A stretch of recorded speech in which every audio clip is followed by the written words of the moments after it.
नमस्कार. आपल्या जीवनात एक गोष्ट अशी असते जी निश्चित असते, पण तरीही आपण तिच्याबद्दल बोलणं टाळतो, विचार करणं टाळतो आणि मग कधी-कधी तिचं नाव ऐकायलाही घाबरतो. आणि ती गोष्ट म्हणजे मृत्यू. मृत्यू म्हणजे शेवट आहे का? की एका नव्या प्रवासाची सुरुवात? मग मृत्यूनंतर काय होतं? आत्मा खरंच अस्तित्वात असतो का? आणि मग जर मृत्यू अटळ असेल, तर त्याला समजून घेण्याची गरज काय? अशा अनेक प्रश्नांच्या गाभ्यात घेऊन जाणारं, विचारांना नव्या दिशेनं नेणारं आणि मग जीवनाकडे पाहण्याचा दृष्टिकोन बदलून टाकणारं पुस्तक म्हणजे मृत्यू. कधी तुम्ही स्वतःला हा प्रश्न विचारला आहे का, की एक दिवस आपण या जगात नसू? नाही, तर रोजच्या धावपळीत आपण याचा विचारच करत नाही. आपण घरं बांधतो, स्वप्न पाहतो, भविष्यांची योजना करतो. जणू काही आपण कायमचे इथेच राहणार आहोत. पण जगात एक गोष्ट अशी आहे जी प्रत्येकासाठी निश्चित आहे आणि ती म्हणजे मृत्यू. विचित्र गोष्ट अशी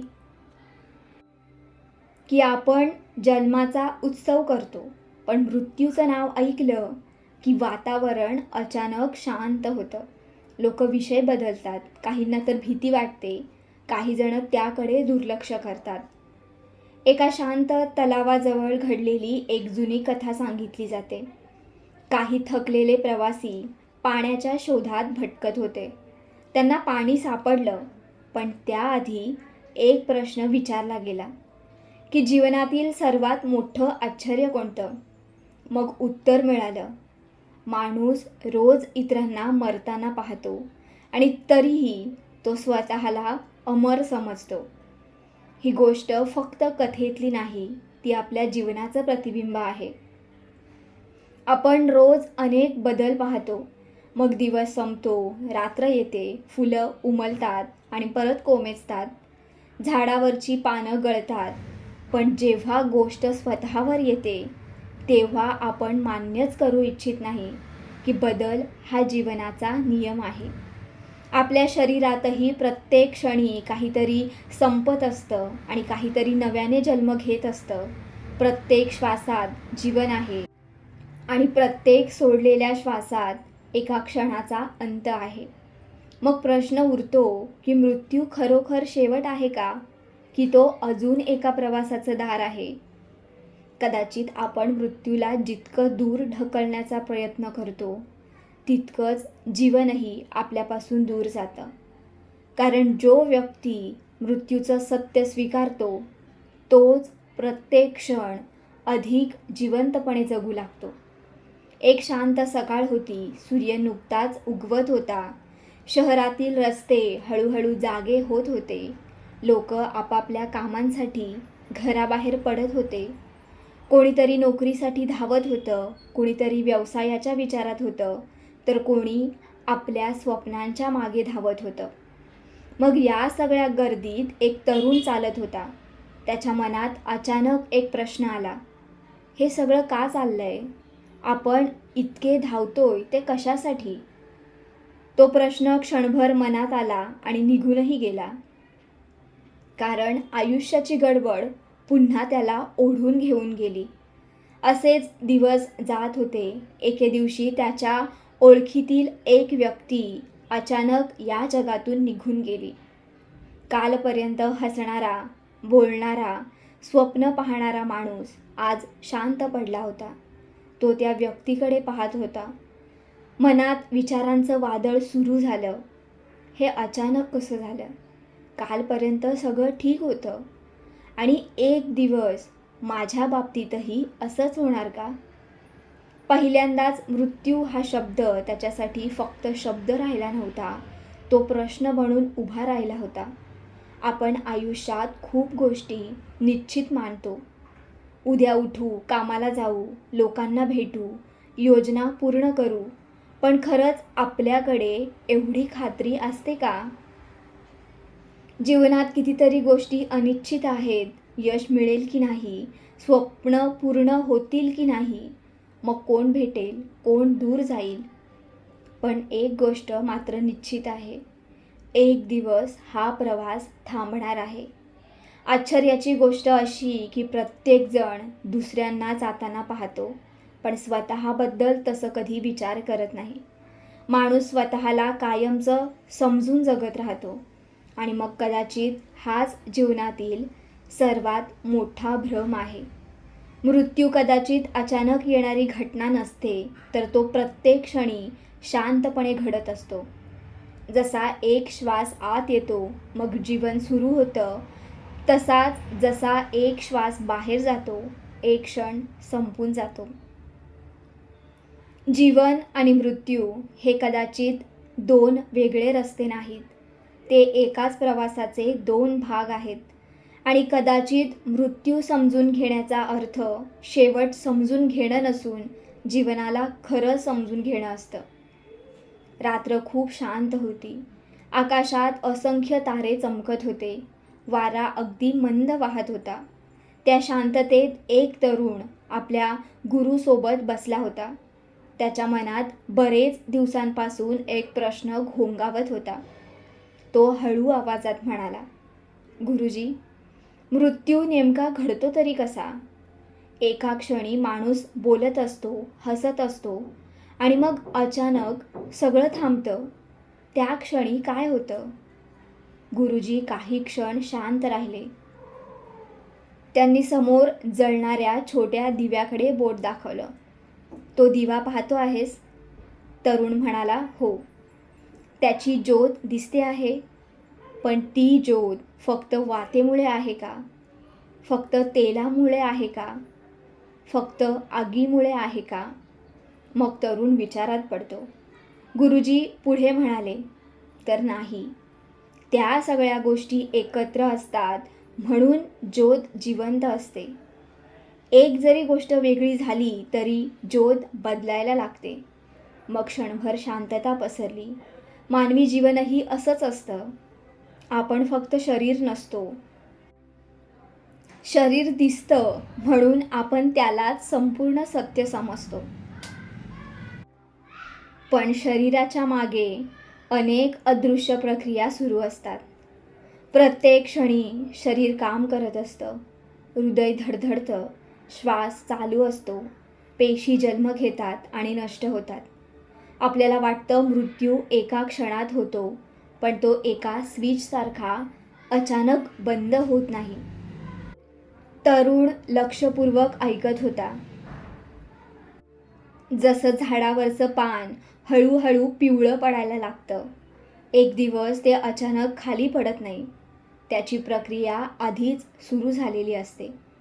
जीवनातही तसंच आहे. बदल सतत चालू असतात.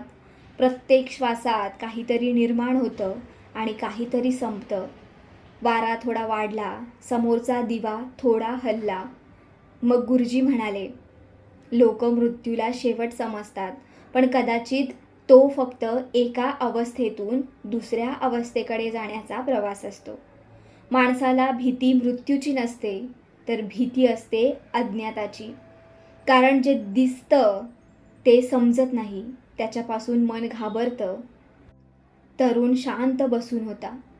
पहिल्यांदाच त्याला जाणवत होतं की मृत्यू कदाचित जीवनाच्या विरोधात उभा नसतो, तो त्याच प्रवासाचा एक भाग असतो.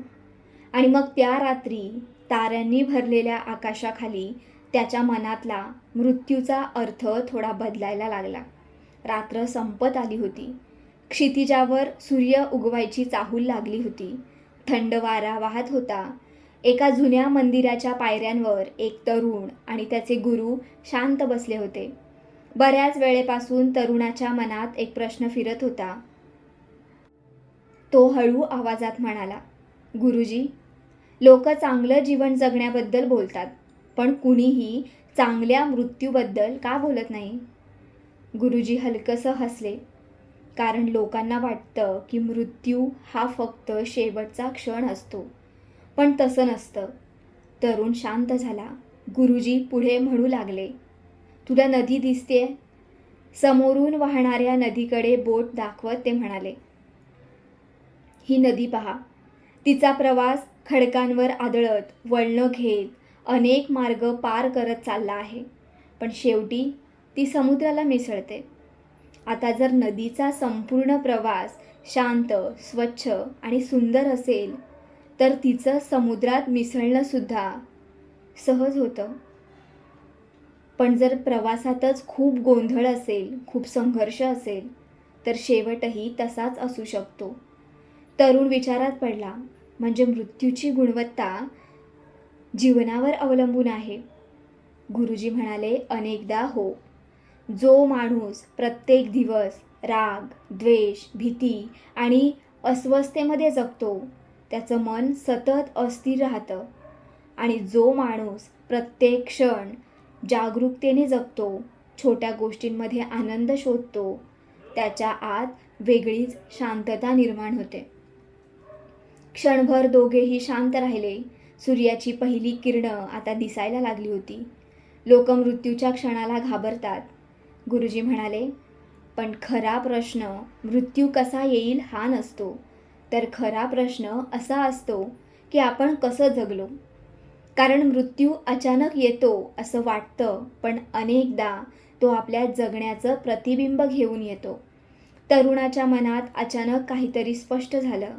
त्याला समजायला लागलं होतं की चांगला मृत्यू मिळवायचा असेल तर कदाचित चांगलं जीवन जगण्यापासून सुरुवात करावी लागते. आणि त्या उगवत्या सूर्याबरोबर त्याच्या मनात एक नवा प्रश्न जन्माला आला. मी खरंच जगतोय की फक्त वेळ घालवतोय? संध्याकाळची वेळ होती. सूर्य मावळतीकडे झुकत होता. आकाशात केशरी रंग पसरला होता. एक तरुण आणि त्याचे गुरु डोंगराच्या कड्यांवर शांत बसले होते. समोर खोल दरी होती. दूरवर पक्षी आपल्या घरट्यांकडे परतत होते. बराच वेळ शांतता होती. अचानक तरुणानं विचारलं, गुरुजी, माणूस मृत्यूला हरवू शकतो का, किंवा त्याच्याशी खेळ करू शकतो का? गुरुजी त्याच्याकडे पाहून मंद हसले. तू समुद्राच्या लाटांशी लढू शकतोस का? तरुण थोडा गोंधळला. नाही, कारण त्या माझ्यापेक्षा मोठ्या आहेत. मग तू वाऱ्याला थांबवू शकतोस का? नाही. गुरुजी म्हणाले, मग मृत्यूला थांबवण्याचा विचार का? तरुण काहीच बोलला नाही. काही क्षणांनी गुरुजी पुढे म्हणाले, माणूस नेहमी स्वतःला खूप भाग्यशाली समजतो. त्याला वाटतं जगातील प्रत्येक गोष्ट तो नियंत्रित करू शकतो. तो उंच इमारती बांधतो, नवीन यंत्र तयार करतो, समुद्र पार करतो, आकाशात उडतो, आणि मग एक दिवस त्याला वाटू लागतं की कदाचित मृत्यूवरही विजय मिळवता येईल. वारा आणखी जोरात वाहू लागला, पण प्रश्न मृत्यूला हरवण्याचा नव्हता, तर प्रश्न होता जीवनाला किती खोलवर समजला आहे. गुरुजींनी जमिनीवर पडलेलं एक सुकलेलं पान हातात घेतलं. हे पान बघ. जेव्हा हे झाडाशी जोडलेलं होतं तेव्हा ते जिवंत होतं, वाऱ्यासोबत हलत होतं, सूर्यप्रकाश घेत होतं. आज ते शांतपणे खाली आलं. हे त्याचं हरणं आहे का? तरुणाने पानाकडे पाहिलं आणि मग हलक्या आवाजात म्हणाला, नाही, हा तर त्याच्या प्रवासाचा एक भाग आहे. मग गुरुजींनी मान हलवली. अगदी तसंच. मृत्यूशी खेळण्याचा अर्थ त्याच्याशी युद्ध करणं नाही. त्याचा अर्थ इतकाच की त्याची भीती कमी होणं. ज्या दिवशी माणूस मृत्यूला शत्रू म्हणून पाहणं थांबवेल, त्या दिवशी तो पहिल्यांदा मुक्तपणे जगायला सुरुवात करेल. त्या मावळत्या सूर्याच्या प्रकाशात तरुण शांतपणे बसला होता आणि कदाचित पहिल्यांदाच त्याला जाणवत होतं की मृत्यूशी खेळ म्हणजे त्याच्याशी लढणं नाही, तर जीवनाला पूर्णपणे स्वीकारणं आहे. रात्र खूप शांत होती. आकाशात चंद्र होता, पण त्याचा प्रकाशही जणू त्या शांततेत विरघळून गेला होता. दूरवर एखादा पक्षी आवाज करत होता आणि बाकी सगळीकडे स्थिरता होती. तरुण आणि गुरुजी एका जुन्या वृक्षाखाली बसले होते. बराच वेळ कोणी काहीच बोललं नाही. मग तरुणाने शांतपणे विचारलं, गुरुजी, मृत्यू म्हणजे एक गोष्ट समजली, पण काही लोक म्हणतात की महासमाधी. हे नेमकं काय असतं? गुरुजी काही क्षण शांत राहिले. त्यांनी डोळे मिटले आणि मग हळू आवाजात म्हणाले, नदी पाहिली आहेस ना? हो. नदी पर्वतांमधून जन्म घेते, मग दगडांवर आदळते, वळणं घेते, अनेक ठिकाणी जाते. तिचा स्वतःचा प्रवास असतो. पण शेवटी काय होतं? ती समुद्रात मिसळते. आणि मग जेव्हा ती समुद्रात मिसळते तेव्हा नदी वेगळी राहत नाही. ती त्या विशालतेचा भाग बनते. तरुण शांतपणे ऐकत होता. गुरुजी पुढे म्हणाले, सामान्य माणूस मृत्यूला अचानक आलेला शेवट मानतो. पण काही जण आयुष्यभर इतक्या जागृतीने जगतात, इतक्या खोलवर स्वतःला ओळखतात की त्यांच्यासाठी जाणं ही घाबरण्याची गोष्ट राहत नाही. ते जणू प्रवास संपल्याची वाट बघत बसत नाहीत. ते पूर्ण जाणीवेने, पूर्ण शांततेने त्या क्षणाचं स्वागत करतात. वारा झाडांच्या पानांमधून हलकेच वाहत होता. कल्पना कर की एखादा पक्षी खूप वेळ पिंजऱ्यात होता आणि एक दिवस पिंजऱ्याचं दार उघडलं. मग तो रडेल का? तो घाबरेल का? तरुणाने मान हलवली. नाही, तो उडेल. मग गुरुजी मंद हसले. ज्याने स्वतःला खरं ओळखले आहे त्याच्यासाठी जाणं म्हणजे हरवणं नसतं. ते एका मर्यादेतून अमर्यादेकडे जाण्यासारखं असतं. रात्र आणखी गडद होत होती. आकाशातले तारे शांतपणे चमकत होते आणि त्या रात्री तरुणाला पहिल्यांदाच जाणवलं, कदाचित काही प्रवासांचा शेवट होत नाही, ते फक्त अधिक विशाल होत जातात. रात्रीचा अंधार हळूहळू विरायला लागला होता. पूर्व दिशेला प्रकाशाची एक हलकी रेषा दिसायला लागली होती. पहाट जवळ येत होती. पक्ष्यांचे आवाज अजून सुरू झाले नव्हते. जणू निसर्गही एखाद्या शांत क्षणाची वाट पाहत होता. त्या शांत वातावरणात तरुण आणि गुरुजी नदी किनारी बसले होते. तरुण बराच वेळ विचारात होता. अचानक तो म्हणाला, गुरुजी, माणूस संपूर्ण आयुष्य जगण्यासाठी तयारी करतो. शिक्षण घेतो, पैसा कमवतो, घर बांधतो, भविष्याचा विचार करतो. पण एक गोष्ट मात्र मला कधीच दिसली नाही. कोणीही मृत्यूसाठी तयारी करत नाही. मग गुरुजी मंद हसले, कारण लोकांना वाटतं की मृत्यू अजून खूप दूर आहे. माणूस नेहमी असंच समजतो की अजून भरपूर वेळ आहे. तो राग पुढे ढकलतो, प्रेम व्यक्त करणं पुढे ढकलतो, आनंद पुढे ढकलतो आणि मग एक दिवस वेळच पुढे निघून गेलेली असते. तरुण शांत झाला. समोर नदीचं पाणी मंद गतीनं वाहत होतं. गुरुजींनी पाण्याकडे पाहत विचारलं, जर तुला एखाद्या खूप लांब प्रवासाला जायचं असेल तर काय करशील? तयारी करेन, कपडे घेईन, आवश्यक वस्तू घेईन, मार्ग समजून घेईन. मग गुरुजींनी मान हलवली. मग जीवनातील सर्वात मोठ्या प्रवासासाठी माणूस तयारी का करत नाही? काही क्षण शांतता पसरली. पण तयारी करणं म्हणजे भीतीत जगणं नाही, तर तयारी करणं म्हणजे प्रत्येक क्षण पूर्णपणे जगणं. असे शब्द मागे ठेवू नयेत जे बोलायचे राहिले. असं प्रेम मागे ठेवू नये जे व्यक्त करायचं राहिलं. अशी स्वप्न मागे ठेवू नये जी जगायची राहिली. पहाटेची पहिली किरणं आता पाण्यावर पडायला लागली होती. जो माणूस प्रत्येक दिवस जागरूकतेने जगतो तो स्वतःच्या मनात अनावश्यक ओझं साठवत नसतो. जो प्रत्येक दिवस पूर्णत्वाने जगतो त्याला शेवटच्या क्षणी काही धरून ठेवण्याची गरज राहत नाही. तरुण शांतपणे सूर्योदयाकडे पाहत होता आणि मग त्या क्षणी त्याला एक गोष्ट समजली की मृत्यूसाठी तयारी म्हणजे शेवटची वाट पाहणं नसतं, तर प्रत्येक दिवस इतका सुंदर जगणं असतं की अपूर्ण काहीच राहू नये. रात्र खूप शांत होती. घरातले दिवे मंद झाले होते. एका खोलीत काही लोक शांत बसले होते. कुणी काही बोलत नव्हतं. हवेत एक वेगळाच भार जाणवत होता. खोलीच्या मध्यभागी एक वृद्ध व्यक्ती अंथरुणावर पडली होती. श्वास हळूहळू चालू होते. त्याच्या आजूबाजूला त्याची माणसं बसली होती. कोणाच्या डोळ्यात अश्रू होते, कोणाच्या मनात भीती होती आणि कोणाच्या मनात एकच प्रश्न होता, आता काय होणार? त्या घराच्या एका कोपऱ्यात तरुण आणि गुरुजी बसले होते. तरुणानं मंद आवाजात विचारलं, गुरुजी, जेव्हा एखादी व्यक्ती जाण्याच्या अगदी जवळ असते तेव्हा आपण तिची मदत कशी करू शकतो? मग गुरुजी शांतपणे म्हणाले. मग त्यांनी त्या वृद्ध व्यक्तीकडे पाहत उत्तर दिलं, लोकांना वाटतं मदत म्हणजे फक्त औषधं, उपचार किंवा शब्द. पण काही वेळा सर्वात मोठी मदत शब्दांमध्ये नसते. तरुण शांतपणे ऐकत होता.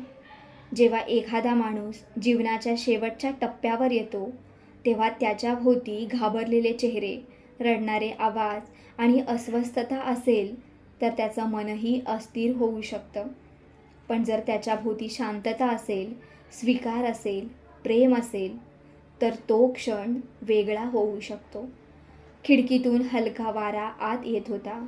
गुरुजी पुढे म्हणाले, काही लोक शेवटच्या क्षणी व्यक्तीला घट्ट धरून ठेवण्याचा प्रयत्न करतात कारण त्यांना सोडायचं नसतं. पण प्रेमाचा अर्थ पकडून ठेवणं नसतो. प्रेमाचा अर्थ कधीकधी शांतपणे साथ देणं असतं. त्याला असं वाटू देणं की तू एकटा नाहीस. खोलीत शांतता होती. फक्त मंद श्वासांचा आवाज ऐकू येत होता. जीवनभर माणूस आधार शोधत असतो आणि कदाचित शेवटच्या प्रवासाला त्याला सर्वात जास्त गरज असते ती भीतीची नाही तर शांत उपस्थितीची. त्या रात्री तरुणाला जाणवलं की काही वेळा मदत म्हणजे मोठी काही करणं नसतं, तर काही वेळा मदत म्हणजे फक्त शांतपणे कोणाच्या सोबत असणं असतं. रात्र खूप गडद झाली होती. आकाशात चंद्र ढगांमागे लपला होता. आजूबाजूला विचित्र शांतता होती. वाऱ्याचा आवाजसुद्धा जणू मंद झाला होता. तरुण आणि गुरुजी जुन्या दगडी पायऱ्यांवर बसले होते. बराच वेळ दोघेही काहीच बोलले नाहीत. मग अचानक तरुण म्हणाला, गुरुजी, लोक अनेक गोष्टी सांगतात. काही म्हणतात शरीर संपलं तरी काहीतरी पुढे राहतं. काही जण अदृश्य उपस्थिती जाणवल्याचं सांगतात. हे खरंच असतं का? मग गुरुजी शांतपणे त्याच्याकडे पाहू लागले. काही क्षणांनी ते म्हणाले, माणूस ज्या गोष्टी पाहू शकत नाही त्याबद्दल दोन गोष्टी करतो. एकतर तो लगेच विश्वास ठेवतो किंवा पूर्णपणे नाकारतो. पण दोन्ही मार्ग सत्याकडे नेत नाहीत. तरुण विचारात पडला. गुरुजी पुढे म्हणाले, या विशाल सृष्टीत माणूस जे पाहतो, ऐकतो किंवा समजतो त्यापेक्षा खूप काही अधिक असू शकतं. पण प्रत्येक गोष्टीभोवती भीती निर्माण करणंही योग्य नसतं. दूरवर एखादा पक्षी अचानक आवाज करून शांत झाला. लोक अनेकदा अज्ञाताला भयानक रूप देतात कारण मनाला जे समजत नाही त्याची भीती वाटते. पण मदत करण्याची गोष्ट आली तर सर्वात पहिली मदत असते स्वतःच्या मनात अनावश्यक भीती न ठेवणं. कारण गोंधळलेली मनं प्रत्येक सावलीत भय शोधतात. थंड वारा हळूहळू वाहत होता. जर मन स्थिर असेल, जर आतमध्ये स्पष्टता असेल तर माणूस प्रत्येक गोष्टीकडे शांतपणे पाहू शकतो. तरुण आकाशाकडे पाहत होता. आज त्याला पहिल्यांदाच जाणवलं की कधीकधी अज्ञात गोष्टींपेक्षा त्यांच्याबद्दल मनात उभ्या केलेल्या कल्पना जास्त भीतीदायक असतात. संध्याकाळची वेळ होती. आकाशात काळे ढग जमले होते. हलका पाऊस पडून गेला होता आणि मातीचा मंद सुगंध हवेत दरवळत होता. एका घराच्या अंगणात खूप लोक शांत बसले होते. कोणीही मोठ्याने बोलत नव्हता. घराच्या आतून रडण्याचा हलका आवाज येऊ लागला. एक व्यक्ती नुकतीच या जगातून निघून गेली होती. एका कोपऱ्यात बसलेला तरुण हे सगळं पाहत होता. त्याच्या मनात असंख्य प्रश्न होते. थोड्या वेळाने तो गुरुजींकडे वळून म्हणाला, गुरुजी, जेव्हा एखादी जवळची व्यक्ती आपल्याला सोडून जाते तेव्हा एवढं दुःख का होतं? गुरुजी काही क्षण शांत राहिले. मग त्यांनी आकाशाकडे पाहिलं. तुला पाऊस आवडतो? तरुण म्हणाला, हो. मग पाऊस कायम राहतो का? नाही. फुलं कायम राहतात का? नाही. मग माणसं कायम राहतील अशी अपेक्षा आपण का करतो? तरुण काहीच बोलला नाही. त्याच्या मनात शब्द अडकून पडले. गुरुजी पुढे म्हणाले, दुःख होणं चुकीचं नाही. आपण ज्या व्यक्तीवर प्रेम केलं, तिची सवय झाली, तिच्यासोबत आयुष्याचे क्षण जगलो आणि अचानक ती व्यक्ती समोर दिसेनाशी झाली तर मन रिकामं होणं स्वाभाविक असतं. वारा हलकेच वाहत होता. दूर झाडांची पानं हलत होती. पण अनेकदा शोक फक्त त्या व्यक्तीसाठी नसतो, त्यात आपलं स्वतःचं दुःखही मिसळलेलं असतं. आता ती व्यक्ती माझ्याशी बोलणार नाही, माझ्यासोबत चालणार नाही. माझ्या आयुष्यात तिची जागा रिकामी झाली आणि त्या रिकामेपणाची वेदना आपल्याला जाणवते. तरुण शांतपणे ऐकत होता. संतापही तसाच असतो. कधी आपण नियतीवर रागावतो, तर कधी स्वतःवर, कधी त्या परिस्थितीवर. कारण मनाला जे स्वीकारणं कठीण जातं, त्यावर ते राग व्यक्त करू लागतात. काही वेळ दोघंही शांत बसतात. त्याचं खरं रूप पकडून ठेवण्यात नसतं, तर ते कृतज्ञतेत असतं. ज्यांनी आपल्या आयुष्यात येऊन काही सुंदर क्षण दिले, त्यांच्या जगण्यानंतरही त्या क्षणांची ऊब मनात ठेवण्यात असतं. त्या संध्याकाळी तरुणाला जाणवलं की दुःख संपवायचं नसतं, ते समजून घ्यायचं असतं. कारण काही लोक दूर जातात, पण त्यांच्यामुळे बदललेलं आपलं मन मात्र आपल्यासोबतच राहतं. रात्र खूप गडद झाली होती. आकाशात ढग दाटून आले होते. चंद्राचा प्रकाशही आज जमिनीपर्यंत पोहोचत नव्हता. दूरवर एखाद्या झाडाची फांदी वाऱ्यानं हलत होती आणि त्या शांततेत तिचा आवाज अधिकच गूढ वाटत होता. तरुण आणि गुरुजी जुन्या मंदिराजवळ बसले होते. थोडा वेळ शांतता होती. मग तरुणानं हळू आवाजात विचारलं, गुरुजी, लोक भूत प्रेतांबद्दल इतक्या गोष्टी का सांगतात? काही म्हणतात त्यांनी पाहिलं आहे, काही म्हणतात त्यांना जाणवलं आहे. हे खरंच असतं का? मग गुरुजी मंद हसले. माणसाचं मन एक विचित्र गोष्ट आहे. त्याला जे समजत नाही त्याच्या भोवती ते कथा विणायला सुरुवात करतं. थंड वाऱ्याची झुळूक वाहून गेली. लहानपणी अंधारात तुला भीती वाटली होती का? तरुण लगेच म्हणाला, हो. पण का? कारण काहीतरी आहे असं वाटायचं. आणि नंतर दिवा लागल्यानंतर कळायचं की तिथे काहीच नव्हतं. गुरुजी शांतपणे म्हणाले, बहुतेक वेळा मन अज्ञात जागा स्वतःच्या कल्पनांनी भरतं. भीती असेल तर सावलीसुद्धा राक्षस वाटू शकते आणि शांत मन असेल तर अंधारही फक्त अंधार वाटतो. तरुण विचारात पडला. गुरुजी पुढे म्हणाले, पण प्रत्येक गोष्ट हसून टाकणंसुद्धा योग्य नसतं. या सृष्टीत माणूस समजतो त्यापेक्षा खूप काही अधिक असू शकतो, पण त्याला भीतीचा आकार देण्याची गरज नसते. दूरवरून घुबडाचा आवाज आला. क्षणभर वातावरण आणखी शांत झालं. लोक अनेकदा अदृश्य गोष्टींमागे स्वतःच्या मनातील कल्पनांपासून जास्त घाबरतात आणि एकदा भीती मनात घर करून बसली की मग प्रत्येक आवाजात, प्रत्येक सावलीत आणि प्रत्येक शांततेत काहीतरी वेगळं दिसायला लागतं. तरुणानं आकाशाकडे पाहिलं. त्याला पहिल्यांदा जाणवलं की कधीकधी बाहेरच्या अंधारापेक्षा मनातला अंधार जास्त गूढ असतो. रात्र संपून पहाट जवळ येत होती. आकाशात अजूनही काही तारे दिसत होते. थंड वारा शांतपणे वाहत होता. डोंगराच्या माथ्यावर गुरुजी आणि तरुण बसले होते. समोर दूरवर पसरलेलं धुकं हळूहळू विरत होतं. बराच वेळ तरुण काहीतरी विचार करत होता. मग तो अचानक म्हणाला की गुरुजी, माणूस खरंच पुन्हा जन्म घेतो का? की या फक्त लोकांनी सांगितलेल्या गोष्टी आहेत? मग गुरुजी काही क्षण शांत राहिले. मग त्यांनी जवळ पडलेलं एक छोटंसं बी हातात घेतलं. हे काय आहे? बी. यात तुला काय दिसतं? काही खास नाही. मग गुरुजी हलके हसले. याच छोट्या बियांमध्ये एक संपूर्ण वृक्ष दडलेला आहे. फांद्या, पानं, फुलं, फळं. पण आत्ता तुला ते दिसत नाहीत. तरुण त्या बियाकडे पाहत राहिला. जीवनातही अनेक गोष्टी अशाच असतात. आपल्याला फक्त जे दिसतं त्यालाच आपण संपूर्ण सत्य समजतो, पण अस्तित्व कदाचित त्यापेक्षा खूप मोठं असू शकतं. पहाटेची पहिली किरणं आता दिसू लागली होती. लोकांना पुनर्जन्माबद्दल खूप कुतूहल असतं, कारण प्रत्येकाला जाणून घ्यायचं असतं मी कोण होतो, पुढे काय होईल. पण अनेकदा माणूस एका मोठ्या प्रश्नाचं उत्तर शोधताना एक छोटा प्रश्न विसरतो. मग तरुणाने विचारलं, कोणता प्रश्न? गुरुजी शांतपणे म्हणाले, आत्ता जो मी आहे त्याला मी किती ओळखतो? वारा हळूहळू वाहत होता. काल कोण होतो आणि उद्या कोण होणार हे जाणून घेण्यापूर्वी आज मी कोण आहे हे जाणून घेणं जास्त महत्त्वाचं नाही का? मग तरुण पुन्हा शांत होतो. त्याला अचानक जाणवलं की काही कोडी उत्तरांनी सुटत नाहीत.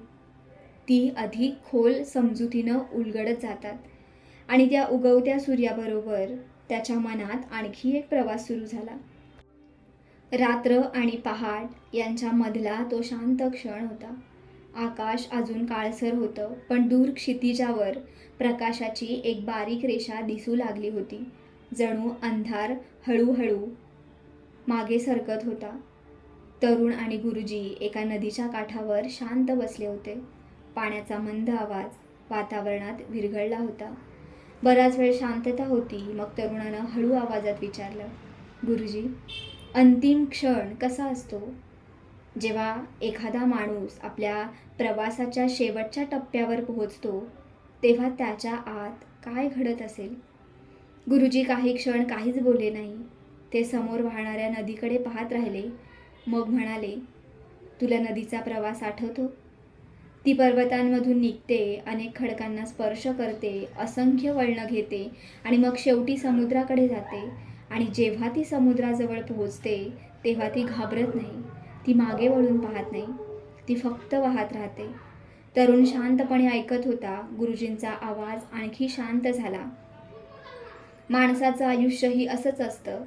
संपूर्ण आयुष्यभर तो अनेक गोष्टी जमा करत राहतो.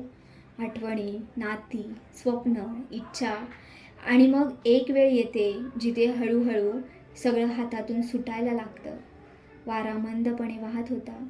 काही लोक त्या क्षणी खूप घाबरतात, कारण त्यांना सोडणं कठीण वाटतं. तर काही लोक शांत असतात, कारण त्यांनी जीवनाला पूर्णपणे स्पर्श केलेला असतो. क्षणभर दोघेही शांत झाले. सूर्याची पहिली किरणं आता पाण्यावर पडली होती. अंतिम चरण म्हणजे फक्त शेवटची वेळ नसते, तर तो संपूर्ण आयुष्याचा आरसा असतो. जसं आपण जगलो तसं आपण अनेकदा शेवटच्या क्षणात उमटतं. तरुणाने डोळे मिटले आणि त्या शांत पहाटेत त्याला एक गोष्ट जाणवली. कदाचित शेवटची भीती मृत्यूची नसते, ती अपूर्ण राहिलेल्या जीवनाची असते.